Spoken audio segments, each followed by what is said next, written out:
Halo motor rider, gimana kabarnya? Ya, bersua kembali bersama saya di channel Riding and Lifting. Ya, kali ini coba sharing sedikit ya buat kawan-kawan yang baru lulus sekolah ya, entah itu SMK, SMA ya. Kemudian juga kawan-kawan yang baru lulus kuliah ya, baik D3 ataupun S1. Nah, apa sih yang harus kita lakukan ya? Persiapan yang perlu kita lakukan,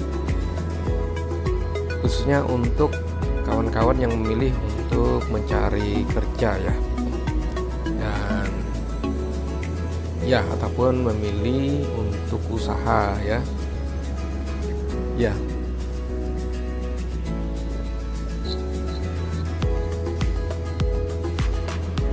oke, baik. Ya, untuk saat ini sebenarnya banyak opsi sih ya yang bisa kita pilih sekali lagi setelah sekolah ataupun setelah kita kuliah. Apa yang harus kita lakukan? Nah, pertama, kalau kawan-kawan yang memilih sekali lagi untuk mencari kerja ya. Pertama, untuk kawan-kawan yang lulus dari SMK atau SMA. Nah, terutama kalau di wilayah Kalimantan Timur khususnya ya. Nah, di sini ada beberapa company ya, beberapa perusahaan, baik itu perusahaan berupa dealer ya, atau kontraktor batubara, ataupun owner, ataupun perusahaan-perusahaan yang bergerak di bidang sawit ya, atau pabrikasi, atau pelayanan listrik ya, atau pembangkit listrik tenaga uap gitu ya, kan ada di Kaltim ya. Nah, di perusahaan-perusahaan ini kan secara reguler hampir setiap tahun ya, konsisten itu kan merekrut tenaga fresh lulusan sekolah. Jadi ada yang namanya fresh mekanik atau fresh operator ya, atau green operator, atau green mekanik, atau fresh mekanik, atau mekanik trainee ya istilahnya. Artinya perusahaan itu mencari tenaga kerja yang masih fresh lulusan sekolah ya. Dan biasanya umumnya itu dicari dari adik-adik lulusan sekolah di sekitar perusahaan tersebut ya, baik di pertambangan ya, di lokasi, di site, ataupun di daerah kantor-kantor cabangnya, baik di Samarinda ataupun di Balikpapan ya, ataupun di Bontang, atau di Sangatta, ataupun di tempat-tempat yang lain. Nah, ini kalau menurut saya kesempatan ya buat adik-adik untuk selalu rajin mencari informasi ya, kemudian juga menjalin koneksi ya dengan teman-teman dimanapun mereka berada di wilayah Kaltim khususnya. Karena kadang informasi misalnya di koran itu kelewat ya, lowongan misalnya untuk permagangan itu kelewat ya, artinya informasi itu tidak sampai ke kita. Nah, kadang melalui temen nih ya. Itu yang pertama. Jadi perlu kita rajin-rajin mencari informasi, itu yang pertama. Kemudian yang kedua, pastikan kita menjaga kesehatan ya, karena saya yakin tidak ada satupun perusahaan yang mau menerima ya tenaga kerja yang tidak fit ya, artinya yang tidak sehat atau tidak siap kerja. Nah, apalagi kita sebagai siswa magang atau mengikuti pemagangan di satu perusahaan, tentunya kan diharapkan dalam periode tertentu kita sudah menguasai ya kompetensi-kompetensi yang dibutuhkan oleh satu perusahaan. Entah itu sebagai profesi kita sebagai operator ya, operator alat berat, kemudian operator pabrik, ataupun welder ya, atau tireman, atau montir atau mekanik motor ya, atau mekanik Toyota atau Daihatsu atau Mitsubishi atau apapun lah itu ya, baik di perkotaan ataupun di pertambangan di site. Jadi penting kita jaga kesehatan kita. Kemudian yang ketiga, pastikan mata pelajaran yang pada umumnya ya diuji untuk proses permagangan tadi itu betul-betul kita kuasai. Jangan sampai karena ngerasa udah lulus sekolah nggak perlu baca-baca lagi ya. Nah, ini menurut saya kurang tepat, karena Anda itu belum memiliki skill ya. Jadi yang diujikan tentunya satu, psikotes Anda, kedua bagaimana penguasaan Anda di mata pelajaran tertentu. Contoh matematika misalnya ya kan. Kemudian kalau bekerja sebagai teknisi, buku-buku panduannya itu umumnya itu berbahasa Inggris. Jadi tentunya akan diujikan juga bahasa Inggrisnya. Ya, selain tadi psikotesnya. Kemudian yang lulusan SMK tentunya juga akan diuji ya, praktek nih. Kalau welder ya pengelasan ya. Kemudian kalau misalnya background Anda kelistrikan tentunya akan diuji praktek kelistrikan.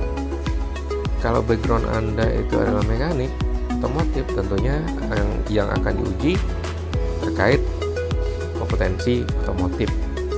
Kira-kira gitu ya kawan-kawan. Jadi perlu kita saya ulang lagi, pertama itu rajin-rajin mencari informasi, yang kedua itu menjaga kesehatan kita, kemudian yang ketiga ya mata pelajaran yang sering digunakan, yang yang kira-kira yang akan diujikan itu kita perlu tetap pelajari, tetap refresh ya, tetap kita sering baca-baca bukunya. Kira-kira gitu. Kalau kawan-kawan ada masukan yang lain ya yang perlu kita persiapkan sebelum kita mencari kerja ya, setelah lulus sekolah, silakan komen di bawah ya. Kira-kira gitulah. Nah, selanjutnya untuk kawan-kawan yang lulusan dari Diploma 3 atau S1 nih, apa yang perlu kita persiapkan dan apa yang perlu kita lakukan ya kalau kita memilih untuk mencari kerja nih ya. Ya, pada umumnya di kampus-kampus sekarang itu kan sebelum kita sidang skripsi ataupun tugas akhir itu kan ada wajib semacam on job training gitu ya, atau on job atau OJT, atau ya magang lah ya, entah itu 3 bulan atau 6 bulan atau setahun. Nah, selain itu juga pada umumnya sebelum sidang ya, sebelum pengajuan skripsi itu biasanya ada pelatihan yang wajib diikuti ya. Kalau tidak, maka tidak boleh ngambil judul ya saat pengajuan skripsi atau tugas akhir. Nah, itu sangat menunjang ya kawan-kawan. Itu yang pertama. Kedua juga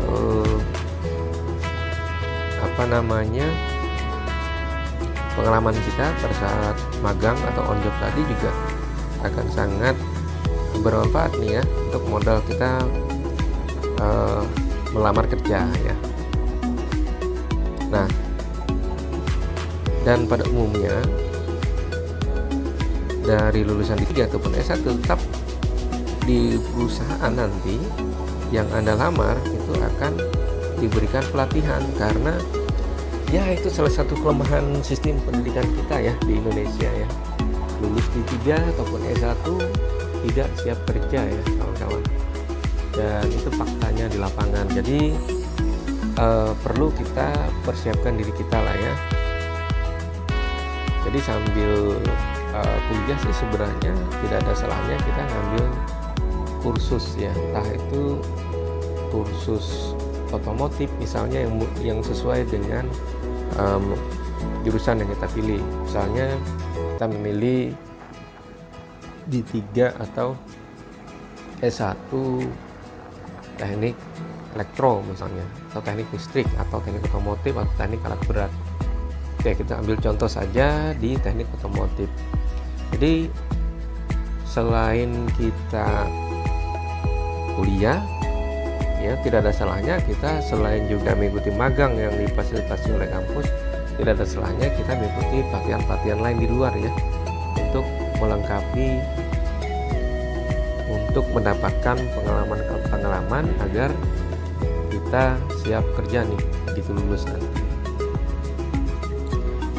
Nah, selain itu tentunya di lulusan D3 ataupun S1 di perusahaan-perusahaan itu juga biasanya ada juga program-program fresh graduate ya kawan-kawan. Nah, ini sekali lagi sama seperti yang lulusan SMK atau SMA tadi, kita juga perlu rajin-rajin ya mencari informasi ya terkait lowongan-lowongan program-program fresh graduate di perusahaan-perusahaan yang ada di Indonesia, khususnya di Kalimantan Timur. Nah, setelah mendapatkan informasi, tentunya kita juga perlu menjaga kesehatan kita nih kawan-kawan ya.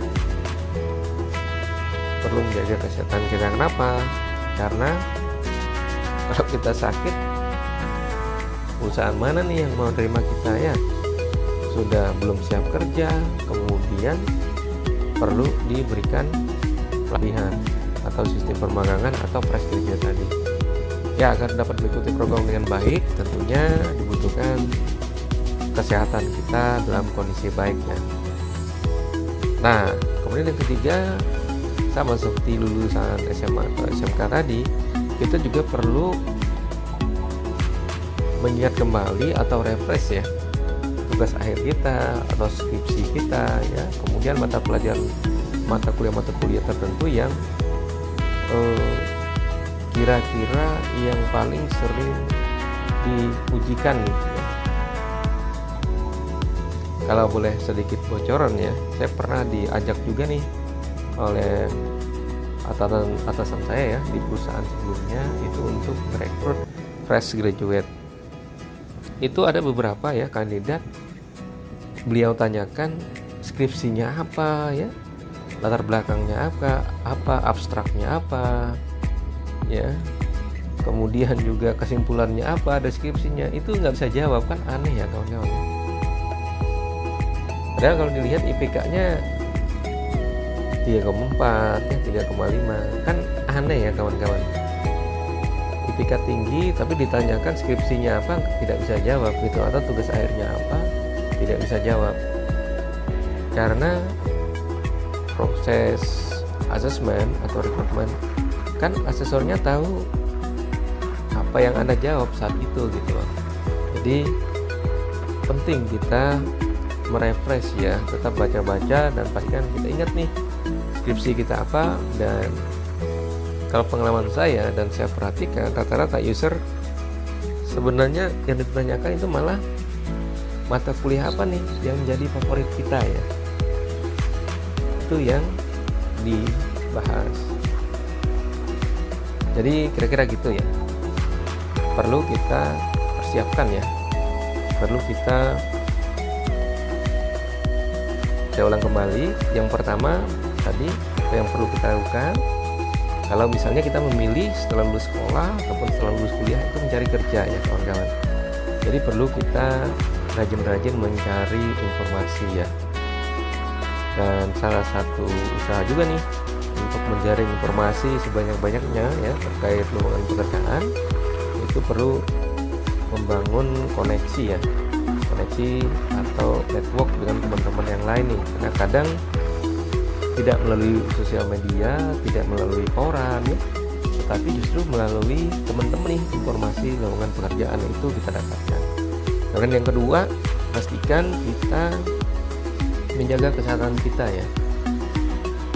Dan yang terakhir itu penting kita tetap merefresh, sering membaca ya mata pelajaran yang ya minimal yang kita sukai.